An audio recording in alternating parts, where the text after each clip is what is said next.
Graça e paz, queridos e queridas irmãs, quero agradecer por você nos permitir ir até a sua casa. Esse é o nosso projeto IBG na sua casa. Lembrando que o objetivo desse projeto é podermos levar até a sua casa estudos bíblicos, estudos teológicos, estudos temáticos, também tratar aí de assuntos concernentes a temas atuais e compará-los à palavra de Deus.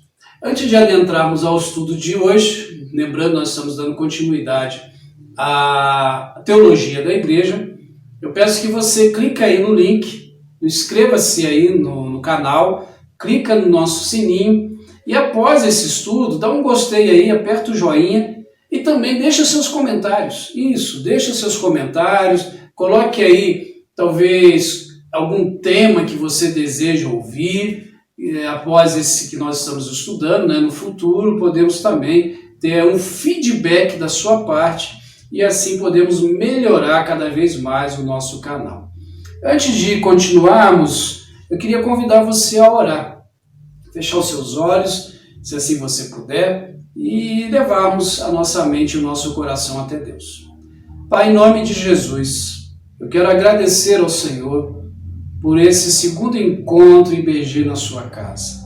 Abençoe os teus filhos, tuas filhas, abençoe essa pessoa que está, ó Deus, recebendo na sua casa, no seu celular, no seu computador, enfim, aonde ela estiver assistindo esses estudos. Assim nós oramos em nome de Cristo. Amém e amém. Só para nós relembrarmos, nós no último estudo demos uma introdução sobre a teologia da igreja, falando sobre Mateus capítulo 16, mais ali especificamente entre os versos 13 e 19. Se você ainda não assistiu esse estudo, eu convido você depois a dar um pulinho lá e estar assistindo Teologia da Igreja, estudo 1, tá? E ali a gente viu a importância daquela fala do apóstolo Pedro, quando ele diz que Jesus é o Cristo enviado de Deus. E Pedro, a ideia principal do texto é que Pedro, ele não é que ele é o fundador da igreja, mas é o primeiro membro da igreja de Jesus Cristo. Ok? Só uma breve retomada para a gente situar. E hoje eu quero começar a falar sobre as características da igreja. Por que começar? Porque eu não vou esgotá-lo hoje. No nosso próximo estudo nós vamos dar continuidade. Hoje eu vou tratar de 4 dessas características e nos próximos encontros o restante dessas características. Mas antes, eu queria introduzir essas características falando sobre uma frase do saudoso pastor Russell Shedd, que diz: Jesus Cristo ama a igreja, da qual ele é o cabeça e o noivo. Deu sua vida por amor a ela. Quem ama a Cristo não pode deixar de amar a igreja. Antes da gente entrar nessas características da igreja, é só fazer essa diferenciação de que igreja é essa que nós estamos tratando. É a igreja local ou a igreja que Jesus se referia a Mateus 16? O que é a igreja local? O próprio nome já diz. É a igreja onde eu vou para adorar a Deus. É a igreja no local que eu adoro a Deus. No nosso caso aqui é a IBG, Igreja Batista da Graça. É onde nós nos reunimos. Essa é a nossa igreja local. Ela tem endereço, ela tem CNPJ, ela tem uma placa na frente. E a igreja a qual essa frase do pastor Russell Shedd está se referindo, e Jesus em Mateus 16 está se referindo, é a igreja que vai morar no céu, é a igreja que já tem os seus aposentos prontos por Jesus. É chamada Igreja Invisível, chamada também de Igreja Universal, é a Igreja dos Santos, enfim, é a igreja que está aí, é a igreja que está em movimento, não é um prédio. É uma igreja que é regida pelo Espírito Santo, tá? Então é uma igreja que é formada por pessoas que se reúnem num prédio, que a gente chama de igreja, mas é um templo, é um prédio, e essa é a igreja que Jesus está se referindo. Jesus não morreu por um prédio, Jesus morreu pelas pessoas. mas o prédio tem a sua importância. Desculpe. Eu li uma frase, assim, eu até entendo a pessoa que colocou essa frase, mas uma frase meia, assim, não tem nada para escrever, eu escrevi essa frase, que a pessoa colocou: se a igreja são as pessoas e prédio não tem importância, por que o prédio então? E eu discordo de dizer que prédio não tem importância. O prédio tem a sua função para a missão da igreja.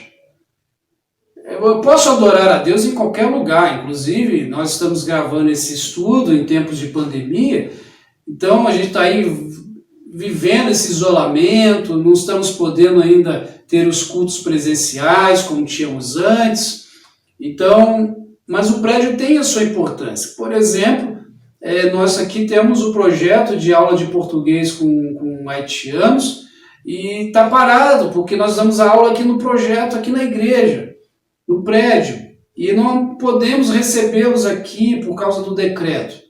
Então, estamos aí bolando outros meios, mas o prédio exerce essa função. O prédio é onde eu reúno com a igreja para adorar a Deus no domingo à noite.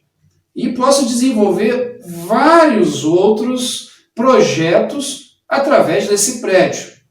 Então, o prédio ele é uma ferramenta que dinamiza, que multiplica as forças dessa igreja.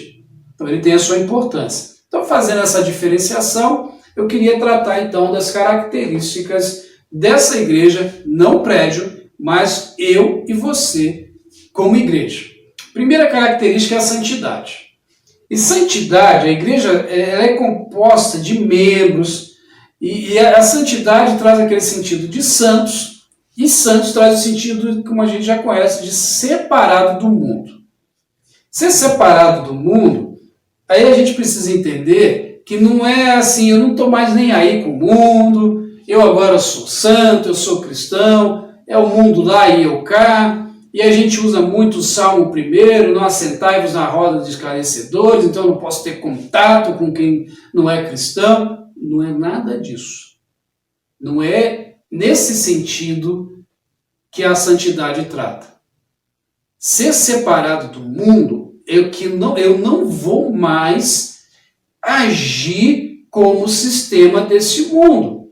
Eu vou ser a diferença que esse mundo está precisando ver. Eu vou fazer a diferença com a minha vida. Por exemplo, nós vivemos num país onde corrupção é cultural. E eu não estou dizendo corrupção cultural aquilo que a gente vê no alto escalão do governo, ou nos outros governos, ou em empresas. Não, a corrupção é você querer se dar bem em cima dos outros. Por exemplo, se você para o seu carro numa vaga de idoso ou especial, e se você não tem nenhuma dessas características, e sempre vem aquela frasezinha, é rapidinho, você já está sendo corrupto. Porque você está tirando vantagem. Porque mesmo sendo rapidinho, pode vir um idoso, pode vir alguém com necessidades especiais que não vai ter a sua vaga porque você parou o carro ali, mesmo que seja rapidinho. Então, nesse sentido, ser separado e viver essa santidade, eu não vou fazer aquilo que desagrada a Deus e também que desagrada e ofende o outro. É nesse sentido que é ser separado, é fazer a diferença, é olhar as injustiças e buscar formas de fazer com que a justiça chegue até aqueles que precisam. É olhar as mazelas desse mundo e olhar e dizer, eu vou fazer a diferença, eu vou diminuir essas mazelas. Ah, mas pastor, eu sou sozinho, eu não consigo.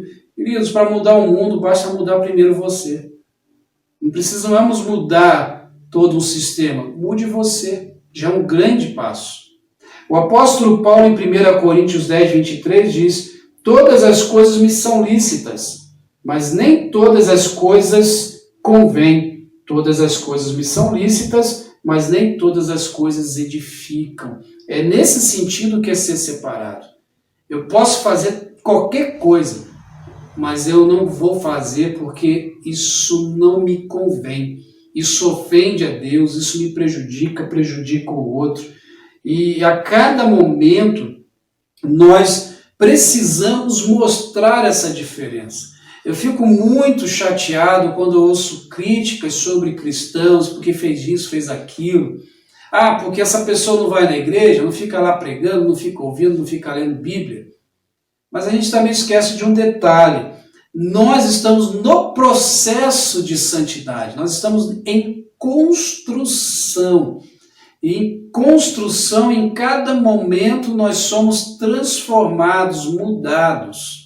Jesus ele fala algo assim que gera até um complicador na vida e na mente das pessoas. Ele diz o seguinte: portanto, sejam perfeitos, como perfeito é o vosso Pai Celestial de vocês. Mateus 5,48.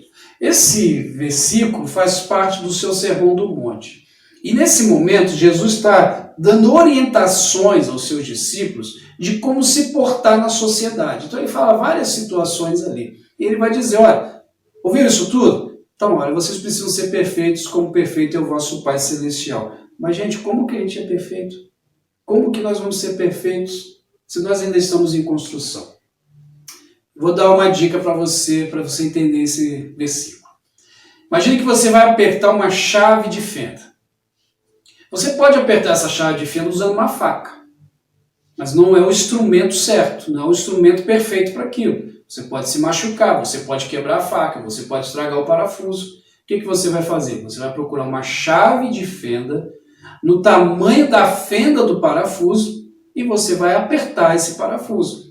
E quando você o aperta, você olha, perfeito, funcionou perfeitamente. Ou seja, a chave de fenda foi criada para aquele parafuso de fenda. Você e eu fomos criados para adorarmos a Deus com a nossa vida e testemunharmos dele. Nesse sentido que nós precisamos ser perfeitos. Olhando para uma sociedade, nós somos perfectíveis. O que é isso? Nós estamos num processo de crescimento, num processo de amadurecimento, num processo de crescimento, de desenvolvimento. Isso é perfectível. Nós estamos em busca de uma perfeição, mas não vai ser encontrada aqui, só quando nós formos para o céu. Então, ser santo, ser separado desse mundo, é não viver de acordo com o sistema desse mundo, é fazer a diferença. Essa é a primeira característica dessa igreja. A segunda é a unidade. E eu gosto de pensar em unidade usando dois textos bíblicos do apóstolo Paulo à igreja de Coríntios. O primeiro diz assim, 1 Coríntios capítulo 3, versos 4 a 9. Pois, quando alguém diz, eu sou de Paulo, e o outro, eu sou de Apolo, não estão sendo mudados? Afinal de contas, quem é Apolo? Quem é Paulo? Apenas servos por meio dos quais vocês vieram a crer, conforme o ministério que o Senhor atribuiu a cada um. Eu plantei, Apolo regou, mas Deus é quem faz crescer. De modo que nem o que planta, nem o que rega são alguma coisa, mas unicamente Deus, que efetua o crescimento, o qual planta e o que rega tem um só propósito, e a cada um será recompensado de acordo com o seu próprio trabalho, pois nós somos cooperadores de Deus, vocês são lavoura de Deus e edifício de Deus. Nesse primeiro versículo, unidade aqui parte do princípio de que eu não estou ali para agradar as pessoas e também não estou ali para ficar sendo reconhecido pelo que eu faço. Irmãos, isso é uma tragédia dentro da igreja. De pessoas que só fazem para aparecer. Isso não traz unidade. O que o apóstolo Paulo está dizendo é que um faz, outro faz, mas quem faz crescer, quem faz desenvolver é Deus, é o Espírito Santo dele. E nós temos um privilégio enorme de sermos chamados para sermos cooperadores nessa unidade, nesse crescimento. Então, amados, você que é igreja, não fique assim, poxa, ninguém me cumprimentou, ninguém disse obrigado, ninguém fez isso, ninguém fez aquilo, não faço mais. Se você faz para receber reconhecimento, te dou um conselho, não faça mais. não vai fazer mais nada. Porque quem tem que receber reconhecimento é Jesus Cristo através da sua vida. Segundo texto que fala de unidade, e gosto muito, está em 1 Coríntios 1,10, que diz: irmãos, em nome do nosso Senhor Jesus Cristo, suplico a todos vocês que concordem uns com os outros no que falo, para que não haja divisões entre vocês, e sim que todos estejam unidos num só pensamento e num só parecer. Eu acho fantástico esse texto também pelo seguinte: quando a gente pensa em unidade, a gente tem que fazer a diferenciação de uniformidade, porque uniformidade é todo mundo igual, padrãozinho. E não é isso que é a igreja tem unidade. Mas como ter unidade se nós somos totalmente diferentes? Porque nós somos, a igreja, né, ela é constituída de pessoas jovens, de crianças, de adolescentes, de adultos, de jovens adultos casados, de jovens solteiros, de viúvos, de pais solteiros, de filhos órfãos, enfim, é uma rama de pessoas assim enorme. E pessoas que têm constituições diferentes, educação diferente. Na igreja nós temos pessoas letradas e iletradas, nós temos doutores, nós temos pessoas que só assinam o seu nome, temos pessoas que viajaram já o mundo todo, tem pessoas que muito mal saíram da sua cidade para a cidade vizinha, enfim, pessoas muito diferentes. E aí o apóstolo Paulo diz: olha, vocês precisam ser unidos. Como? Simples, irmãos. Naquilo que não condiz ao reino, ou seja, o meu gosto, como eu estudo, como eu gasto meu dinheiro, enfim. Isso aí, irmãos, isso aí não é o que atrapalha a unidade. Agora, quando se trata de reino de Deus, quando a gente vai falar de reino, quando a gente vai tratar de assuntos relacionados ao desenvolvimento missiológico, da evangelização, o assunto é um só. Ali tem que ter unidade. A gente até troca as figurinhas, troca as ideias, mas o rumo da conversa é um só. Então isso é a segunda característica dessa igreja. Pessoas totalmente diferentes, mas com um único propósito. Terceira característica, essa é bem simples, eu não vou me prender muito nela, que é a autoridade. A igreja tem autoridade que vem do próprio Jesus. E essa autoridade é dada para a igreja, para ela ser porta-voz de Jesus no mundo. A única coisa que eu quero destacar aqui é que, infelizmente, nos últimos tempos, temos visto uma igreja que está perdendo a sua autoridade eclesiástica, a sua autoridade na pregação da palavra, a sua autoridade em mostrar a pessoa de Jesus e levar a transformação que Jesus traz. Por quê? Porque essa igreja está se envolvendo com outras coisas que não é o reino de Deus. Queridos, a autoridade é dada por Jesus. E essa autoridade ela foi dada não para que a igreja se vanglorie. Essa autoridade ela foi dada para que a igreja avance na pregação do evangelho. Então essa característica a gente tem que tomar muito cuidado para que ela não seja distorcida. E a última característica que eu quero tratar hoje é a comunhão. E também comunhão ela está ficando fora de contexto hoje nos nossos arraiais evangélicos. Como assim? A gente está confundindo comunhão com sentar-se à mesa para comer. E comunhão vai muito além disso. Na verdade, sentar-se à mesa para comer é resultado de uma comunhão anterior. Uma comunhão feita com Cristo e essa comunhão com o meu próximo. E a palavra que a gente tem hoje de comunhão, ela vem do grego, koinonia, que traz a ideia de ir além de sentar-se à mesa, mas é uma ideia de companheirismo, de pessoas que são companheiras, de pessoas que estão juntas, sabe? E essa palavra companheiro é a junção de algumas palavras que dá a ideia de comer o pão junto. Então, ter comunhão, ser companheiro, é sentar-se para comer o pão junto, mas aonde nós estamos já andando junto. Irmãos, isso é fantástico. Porque isso nos mostra como que a igreja de Atos vivia o seu discipulado, um discipulado intencional, de sentar-se com as pessoas, e além do culto de final de semana, elas se preocupavam uns com os outros. Ela, sabe, aqui, ela olhava as pessoas e falava, aquela pessoa está precisando de alguma coisa, então vamos suprir a necessidade dela, se é financeira, se é emocional, se é psicológica, se é física, não importa, mas nós vamos suprir a sua necessidade. Atos 2, 44 a 45 diz que todos os que criam mantinham-se unidos e tinham tudo em comum, vendendo suas propriedades e bens, distribuíam a cada um conforme as suas necessidades. Coinonia é isso, ter essa comunhão é saber que o que falta para o meu irmão eu preciso suprir, pois ele e eu somos uma pessoa só. Isso é ter comunhão. A comunhão, quando ela é muito bem feita na igreja, ela gera na comunidade local um desejo de conhecer o porquê que essa igreja é tão diferente deles mesmos.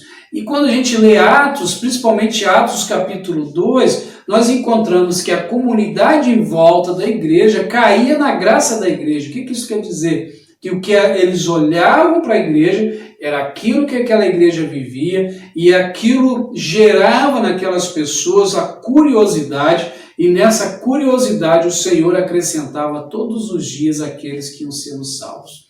Comunhão, queridos, é o desejo de estar junto, é o desejo de ajudar o outro, é o desejo de poder avançar com esse reino de mãos dadas com o irmão. Isso é comunhão, isso é discipulado, isso é vida na vida. Quero parar aqui hoje com essas 4 características. No próximo estudo nós vamos continuar com as características. A primeira do próximo estudo vai ser sobre evangelização.